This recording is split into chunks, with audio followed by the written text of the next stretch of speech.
Some albums don't just fade into the background, they burn into your memory like an old phone number that you'll never forget. The ones that stick with you, shaping the soundtrack of your life.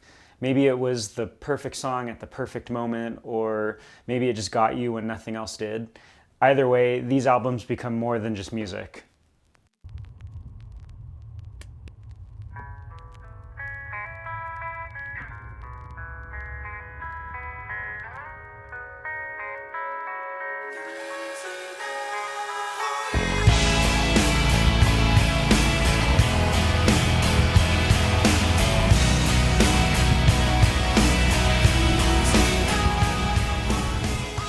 For me, the self-titled Third Eye Blind album is easily one of those albums. It's no surprise they dominated the late 90s, with, to date, that debut going 6 times platinum.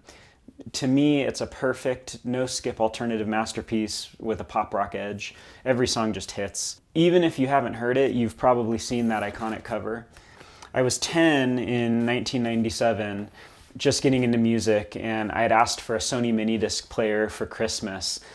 I would literally sit by my radio waiting for Semi-Charmed Life to come on so I could record it. Looking back, me listening to Third Eye Blind as a 10-year-old was probably questionable, but my parents supported my love for music, and I'm thankful for that. Eventually, I was able to buy the CD, and I played it nonstop. If you have any musician friends, you know that we turn life into a music video, and we're constantly air drumming on the steering wheel, mouthing every guitar riff, every yeah, yeah, yeah, yeah, yeah. It's just etched into memory. Fast forward 10 years, I was living in San Francisco with my bandmate Brandon Tyler. Third Eye Blind was celebrating the 10th anniversary of the album at the legendary Fillmore, so I had to be there. Hearing the songs live after years of endlessly studying them was a surreal experience, to say the least.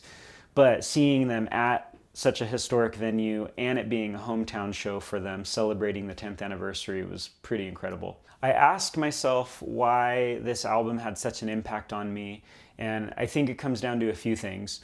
First, it was a formative time in my life, discovering new music beyond the oldies and classic rock that I'd grown up with.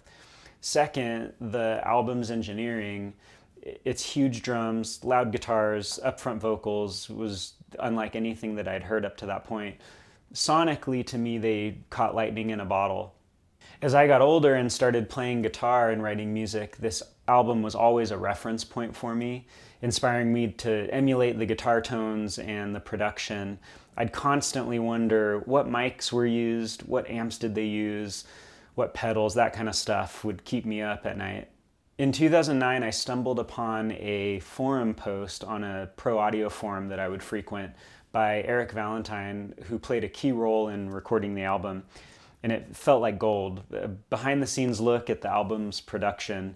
He listed mics that were used, preamps, a metal zone that was used on some of the bass tracks, and it was really fascinating to read that they had submerged SM57s in containers of water to get some of the drum sounds on the song The Background.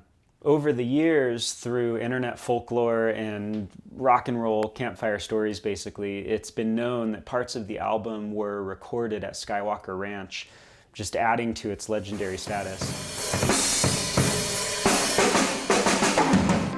Explain to me again why they don't let rock and roll guys in here. We should go talk. We're gonna be huge. I'm so happy here. God, I'm happy here.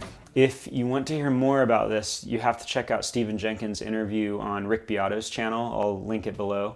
He talks about the band sneaking into Skywalker Ranch and essentially asking for forgiveness much, much later. In November of 2024, Eric had announced on his YouTube channel that he was going to be doing a production breakdown of one of the songs on the album, and he had his subscribers vote. To no surprise, Semi-Charmed Life beat out everything else, and he was able to get his hands on the actual multi-track master. Surprise guest on the episode was Stephen Jenkins.